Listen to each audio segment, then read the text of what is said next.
नमस्कार दोस्तों, स्वागत है आप सभी का हमारे YouTube channel magic education trick पर। तो दोस्तों हम लोग यहाँ पर हिस्ट्री का टेस्ट लगाने वाले हैं।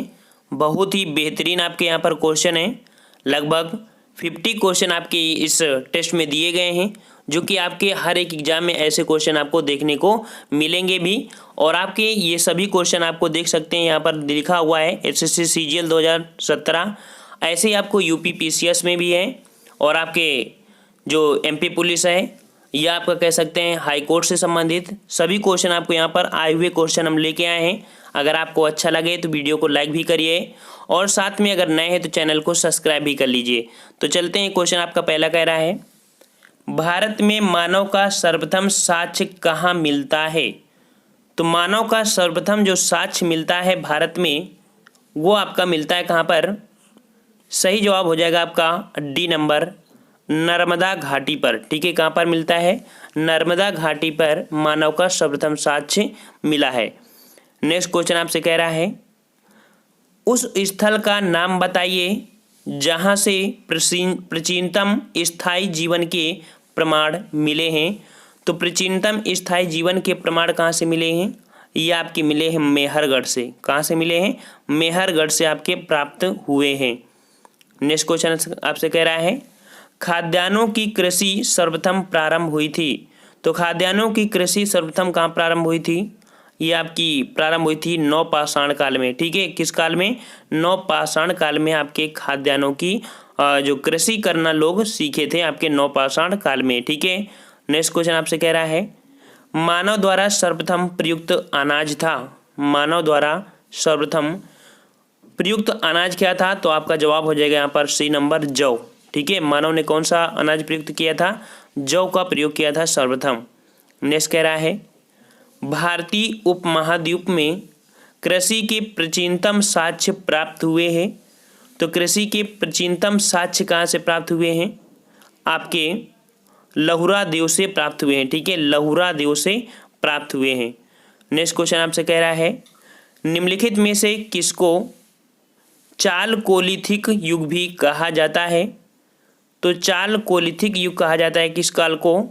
ऑप्शन C सही जवाब हो जाएगा, ताम्र युग को कहा जाता है। ठीक है, ताम्रपाषाण युग को चालकोलिथिक युग भी कहा जाता है।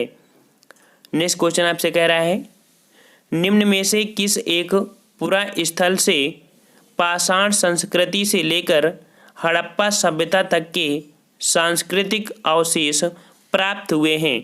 तो सांस्कृतिक अवशेष जो प्राप्त हुए हैं, जो पाषाण संस्कृति से लेकर हड़प्पा सभ्यता तक, तो ये आपके कहाँ से प्राप्त हुए हैं?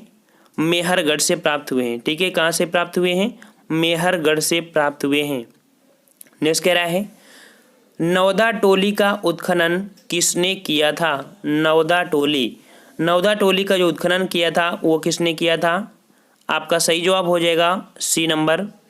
C आपका कह रहा है HD सांकलिया ने यहाँ पर उत्खनन किया था। इसी से जुड़ा क्वेश्चन आपसे कह रहा है, नवदा टोली किस राज्य में अवस्थित है? नवदा टोली किस राज्य में अवस्थित है? आपका सही जवाब हो जाएगा D नंबर, मध्य प्रदेश में। ठीक है, मध्य प्रदेश में स्थित है। नेक्स्ट कह रहा है, वृहत्य पाषाण स्मारकों की पहचान की गई थी। तो वृहत जो पाषाण स्मारक थे, इनकी पहचान कहाँ पर की गई थी? किस रूप में की गई थी? ये इनका रूप था आपका B नंबर, मृतकों को दफनाने की स्थान के रूप में। मृतकों को दफनाने के स्थान के रूप में जो बृहद पाषाण स्मारकों की पहचान की गई थी। नेक्स्ट कह रहा है, राख का टीला निम्नलिखित किस नवपाषाण स्थल से संबंधित है? राख का टीला, तो राख का टीला होगा आपका, जो जवाब आपका यहाँ पर है B नंबर, संगनकल्लू। ठीक है, संगनकल्लू से संबंधित आपका नवपाषाणिक स्थल। नेक्स्ट क्वेश्चन आपसे कह रहा है, उत्खनित प्रमाणों के अनुसार पशुपालन का प्रारंभ हुआ था। तो पशुपालन का जो प्रारंभ हुआ था आपका कहाँ से हुआ था? D नंबर आपका हो जाएगा, मध्य पाषाण काल से। ठीक है, मध्य पाषाण काल से प्रारंभ हुआ था। नेक्स्ट कह रहा है, मध्य पाषाणिक प्रसंग में पशुपालन के प्रमाण जहाँ मिले वह स्थान है। तो वह स्थान कौन सा है? 13 का जवाब हो जाएगा C नंबर, आदमगढ़। ठीक है। आदमगढ़ से आपके पशुपालन के प्रमाण पत्र यहाँ पर प्रमाण प्राप्त हुए थे, ठीक है ना। नेक्स्ट कह रहा है निम्नलिखित में से किस स्थल से हड्डी के उपकरण प्राप्त हुए थे। तो हड्डी के स्थल जो कि किस स्थल से प्राप्त हुए थे हड्डी के उपकरण, इस स्थल का नाम है आपका डी नंबर सराय नाहर राय से, सराय नाहर राय से प्राप्त हुए थे हड्डी के उपकरण। नेक्स्ट कह रहा है गौरिक मृद भांड पात्र जो कि कह सकते हैं ओसीपी का नामकरण हुआ था। तो मृद भांड पात्र का जो नामकरण हुआ था वो कहाँ पर हुआ था, ये हुआ था आपका हस्तिनापुर में, ठीक है, हस्तिनापुर में हुआ था। नेक्स्ट कह रहा है आपसे ताम्रसम काल में महाराष्ट्र के लोग मृतकों को घर के फर्श के नीचे किस तरह रखकर दफनाते थे। तो महाराष्ट्र के जो लोग थे तो किस तरह से दफनाते थे, तो ये दफनाते थे उत्तर से दक्षिण की ओर, ठीक है, उत्तर से दक्षिण की ओर दफनाते थे। नेक्स्ट कह रहा है निम्नलिखित में से किस स्थान पर मानव के साथ कुत्ते को दफनाए जाने का साक्ष्य मिला है। तो मानव के साथ कुत्ते दफनाए जाने का जो साक्ष्य मिला है वो मिला है आपके बुर्ज होम से। कहाँ से मिला है, बुर्ज होम, आपका ए सही जवाब हो जाएगा। नेक्स्ट कह रहा है आपका जो कि सैंधव सभ्यता या संस्कृति से संबंधित आपका क्वेश्चन है, हड़प्पा निम्नलिखित में से किस सभ्यता से संबंध रखता है। तो हड़प्पा जो संबंध रखता है वो आपका किससे होगा, 18 का बी नंबर हो जाएगा। सिंधु घाटी सभ्यता से संबंधित है आपका हड़प्पा सभ्यता। नेक्स्ट कह रहा है सिंधु सभ्यता संबंधित है, सिंधु सभ्यता संबंधित है, तो ये आपकी किससे संबंधित है, आद्य ऐतिहासिक युग से, आद्य ऐतिहासिक युग से संबंधित है आपकी सिंधु सभ्यता। नेक्स्ट क्वेश्चन आपसे कह रहा है सिंधु घाटी की सभ्यता गैर आर्य थी क्योंकि। तो ये आर्य लोगों से अर्थात मतलब कि सिंधु घाटी की सभ्यता गैर आर्य थी अर्थात आर्य लोगों से संबंधित आपकी ये सभ्यता नहीं थी क्योंकि वह नगरीय सभ्यता थी। क्या थी, वह एक नगरीय सभ्यता थी अर्थात सिंधु घाटी कैसी थी, नगरीय सभ्यता आपकी थी। नेक्स्ट क्वेश्चन आपसे कह रहा है सिंधु घाटी सभ्यता को आर्यों से पूर्व की रखे जाने का महत्वपूर्ण कारक क्या है। सिंधु घाटी सभ्यता को आर्यों से पूर्व की रखे जाने की महत्वपूर्ण कारक क्या है, तो ये कारक आपका होता है मृद भांड, ठीक है, क्या हो जाता है, मृद भांड हो जाएगा। नेक्स्ट कह रहा है आपसे सिंधु घाटी संस्कृति जो कि वैदिक सभ्यता से भिन्न थी क्यों। तो सिंधु घाटी सभ्यता वैदिक सभ्यता से भिन्न थी क्यों, तो इसका भी रीजन आपका क्या था कि इसके पास विकसित शहरी जीवन की सुविधाएं थी, इसके पास चित्रलेखनी लिपि थी, इसके पास लोहे और रक्षा शास्त्रों के ज्ञान का अभाव था, अर्थात यहाँ पर आपका सही जवाब हो जाएगा डी नंबर, उपयुक्त सभी यहाँ पर हो जाएगा। नेक्स्ट कह रहा है हड़प्पा संस्कृति की जानकारी का प्रमुख स्रोत है। हड़प्पा संस्कृति जो थी उसकी जानकारी का प्रमुख स्रोत क्या हो जाएगा, सी नंबर हो जाएगा, पुरातात्विक खुदाई, ठीक है, पुरातात्विक खुदाई के पश्चात ही हड़प्पा संस्कृति की जानकारी आपको प्राप्त हुई थी। नेक्स्ट कह रहा है आपसे भारत में चांदी की उपलब्धता के प्राचीनतम साक्ष्य मिलते हैं। तो भारत में चांदी की उपलब्धता के प्राचीनतम साक्ष्य जो मिलते हैं वो आपके कहाँ से मिलते हैं, ए नंबर हो जाएगा, हड़प्पा संस्कृति से संबंधित है, ठीक है, कहाँ से, हड़प्पा संस्कृति। 24 का आपका जवाब हो जाएगा ए नंबर। नेक्स्ट कह रहा है हड़प्पा में मिट्टी के बर्तनों पर सामान्यतः किस रंग का उपयोग हुआ था। तो हड़प्पा में जो मिट्टी के बर्तनों पर सामान्यतः किस रंग का हुआ था, 25 का जवाब हो जाएगा यहाँ पर ए नंबर, लाल रंग का प्रयोग हुआ था, लाल रंग का। नेक्स्ट कह रहा है मूर्ति पूजा का आरंभ कब से माना जाता है। मूर्ति पूजा का आरंभ कब से माना जाता है, ये आपका माना जाता है पूर्व आर्य से माना जाता है, पूर्व आर्य, अर्थात ये आपका सही जवाब हो जाएगा। नेक्स्ट कह रहा है निम्नलिखित पशुओं में से किस एक का हड़प्पा संस्कृति में पाई मोहरों और टेराकोटा कलाकृतियों में निपुण नहीं हुआ था। तो ये कलाकृतियों में जो कि निपुण नहीं हुआ था वो आपका कौन था, गाय, ठीक है, गाय उस समय आपकी प्रचलित नहीं थी, हाथी, बाघ, गैंडा ये आपके उस समय जो कि कलाकृतियों में आपको दिखाई दी थी। नेक्स्ट कह रहा है एक जुते हुए खेत की खोज की गई थी। तो जुते हुए खेत जो खेत थे तो इसके साक्ष्य आपके कहाँ से प्राप्त हुए थे? ये प्राप्त हुए थे कालीबंगा से। ठीक है, कालीबंगा से आपके प्राप्त हुए थे, कालीबंगा। ठीक है, राजस्थान। यहाँ पर देखो हाई कोर्ट से संबंधित आपके क्वेश्चन ऐसे पूछे गए हैं। तो आप किसी भी एग्जाम की तैयारी कर रहे हैं तो परेशान मत होइए, आपके एग्जाम में ऐसे ही क्वेश्चन आपको देखने को मिलते हैं। हिस्ट्री में लगभग कोई घुमाने का प्रयास नहीं होता है। हाई लेवल जब होता है तो उसमें से यही क्वेश्चन होते हैं, लेकिन घुमा देते हैं और वैसे कोई आपका लेवल नया नहीं होता है। ठीक है, तो आप मन लगा के पढ़ाई कर लीजिए, ज़्यादा समय नहीं है। क्वेश्चन कह रहा है अगला, सैंधव सभ्यता का महान स्नानागार कहाँ से प्राप्त हुआ? तो जो बृहद स्नानागार था वो आपका प्राप्त हुआ था कहाँ से?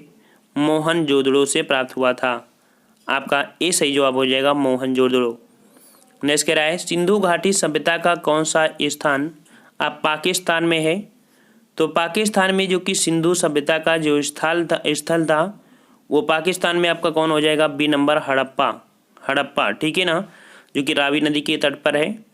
नेक्स्ट कह रहा है रंगपुर जहां हड़प्पा की समकालीन सभ्यता थी। तो रंगपुर जहां हड़प्पा की समकालीन सभ्यता थी वह आपकी कहाँ पर है? जवाब आपका हो जाएगा सी नंबर, सौराष्ट्र में। ठीक है, सौराष्ट्र में आपकी है।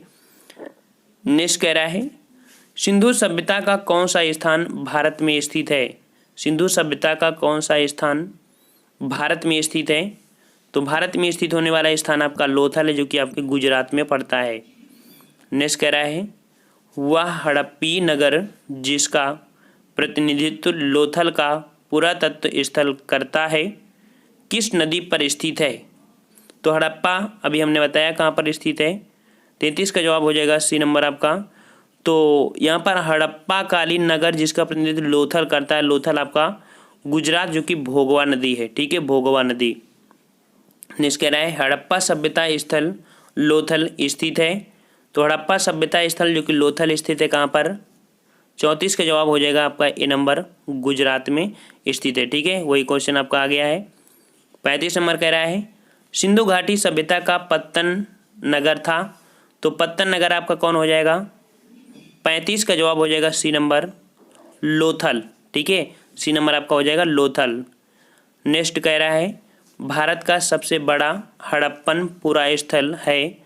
तो भारत का सबसे बड़ा हड़प्पन पुरा स्थल आपका हो जाएगा 36 का डी नंबर, राखीगढ़ी। ठीक है, कौन हो जाएगा? राखीगढ़ी, जो आपका डी नंबर आपका सही है। नेक्स्ट कह रहा है सिंधु घाटी के लोग विश्वास करते थे। सिंधु घाटी के लोग जो विश्वास करते थे वो किस पर करते थे? तो डी नंबर हो जाएगा, मातृ शक्ति पर विश्वास करते थे। नेक्स्ट कह रहा है सिंधु घाटी के लोग पूजा करते थे। तो सिंधु घाटी के लोग जो पूजा करते थे किसकी?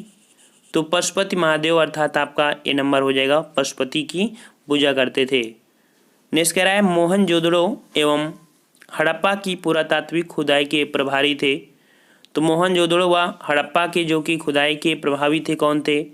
39 का जवाब बी नंबर हो जाएगा, सर जॉन मार्शल थे। ठीक है ना। नेक्स्ट कह रहा है आपसे सिंधु सभ्यता की विकसित अवस्था में निम्नलिखित में से किस स्थल से घरों में कुओं के अवशेष मिले हैं? तो कुओं के जो अवशेष मिले हैं सिंधु सभ्यता में वो आपके कहाँ से मिले हैं? डी नंबर, मोहनजोदड़ो से मिले हैं। नेक्स्ट कह रहा है सर्वप्रथम मानव ने निम्न धातु का उपयोग किया था। तो किस धातु का किया था? तो सर्वप्रथम मानव ने तांबे की, अर्थात यहाँ पर आपका सी सही जवाब हो जाएगा, तांबा। ठीक है। नेक्स्ट कह रहा है हड़प्पा कालीन स्थलों में अभी तक किस धातु की प्राप्ति नहीं हुई है? तो अभी तक जो कि हड़प्पा कालीन स्थलों की एक धातु प्राप्त नहीं हुई है, वो धातु आपकी कौन है? डी नंबर, लोहा की जो प्राप्ति हड़प्पा कालीन में नहीं हुई थी। ये जब आर्य लोग आए थे तभी आपकी लोहा आया था। नेक्स्ट कह रहा है निम्न में से कौन सा स्थल घग्गर और उसकी सहायक नदियों की घाटी में स्थित है? तो घग्गर और उसकी सहायक नदियों की घाटी में स्थित है आपका वो नगर का नाम है 43 का डी नंबर, बनावली आपका स्थित है घग्गर और उसकी सहायक नदियों की घाटी में। नेक्स्ट कह रहा है धौलावीरा जिस राज्य में स्थित है वह है। तो धौलावीरा जिस राज्य में है उस राज्य का नाम हो जाएगा, जो कि 44 का ए नंबर आपका गुजरात। ठीक है, गुजरात आपका हो जाएगा यहाँ पर सही जवाब। नेक्स्ट कह रहा है हड़प्पन संस्कृति के संदर्भ में शैलकृत स्थापत्य के प्रमाण कहाँ से मिलते हैं? तो हड़प्पन संस्कृति के संदर्भ में शैलकृत स्थापत्य के प्रमाण आपके जो मिलते हैं वो आपके बी नंबर होगा धौलावीरा से। नेक्स्ट कह रहा है एक उन्नत जल प्रबंधन व्यवस्था का साक्ष्य प्राप्त हुआ है। तो ये साक्ष्य आपका कहाँ से प्राप्त हुआ है? 46 का आपका बी नंबर धौलावीरा से प्राप्त हुआ है। 47 कह रहा है हड़प्पन स्थल सनौली के अभी हाल ही में उत्खननों से प्राप्त हुए हैं। तो सनौली से अभी जो प्राप्त हुआ है वो क्या प्राप्त हुआ है? 47 का जवाब हो जाएगा ए नंबर मानव समाधान आपका प्राप्त हुआ है, जो कि काफ़ी महत्वपूर्ण ये क्वेश्चन आपका है। नेक्स्ट कह रहा है वस्त्रों के लिए कपास की खेती का आरंभ सबसे पहले किया गया था। तो कपास की खेती के लिए सबसे पहले किया गया था जो कि वस्त्रों के निर्माण के लिए कपास की खेती, तो ये हो जाएगा आपका भारत में। ठीक है, भारत में ही कपास का खेती की गई थी। 49 नंबर आपसे कह रहा है निम्न स्थानों में से किस एक स्थान पर सिंधु घाटी सभ्यता से संबंध विख्यात वृषण मुद्रा प्राप्त हुई है? तो विख्यात वृषण मुद्रा आपकी प्राप्त हुई है कहाँ से? डी नंबर हो जाएगा मोहनजोदड़ो से। ठीक है, मोहनजोदड़ो से। ये क्वेश्चन आपका डी नंबर, अर्थात पूरे आपके 49 क्वेश्चन हो गए हैं। और आपका 50 क्वेश्चन जो होगा उसका आपको कमेंट करके बताना है कि निम्नलिखित में से किस पशु का अंकन हड़प्पा संस्कृति की मोहरों पर नहीं मिलता है? अर्थात जो हड़प्पा कालीन जो मोहरें थी उस पर किसमें कौन सा जानवर नहीं बना था? ऑप्शन ए है बैल, ऑप्शन बी है हाथी, ऑप्शन सी है घोड़ा और ऑप्शन डी है भेड़। आपको कमेंट करके बताना है। और जो अगला वीडियो होगा तो इसी से लिंक से लेके चलेंगे और लगातार वीडियो अपलोड करके आपका कोर्स भी समाप्त करेंगे, क्योंकि आपके एग्ज़ाम बिल्कुल पास में है। तो आप लोग परेशान मत होइए, हम ज़्यादा से ज़्यादा क्वेश्चन और भी लेके आएंगे। वो आपके ऊपर रिस्पॉन्स करता है कि आप इस वीडियो कितना लाइक करते हैं, कितना शेयर करते हैं। ज़्यादा से ज़्यादा शेयर करेंगे, ज़्यादा से ज़्यादा व्यू आएंगे तो ज़्यादा से ज़्यादा वीडियो भी हम बनाएंगे। तो फ्रेंड्स हम लोग मिलते हैं नेक्स्ट वीडियो में। वीडियो को लाइक करके ही जाइएगा। धन्यवाद। जय हिंद, जय भारत।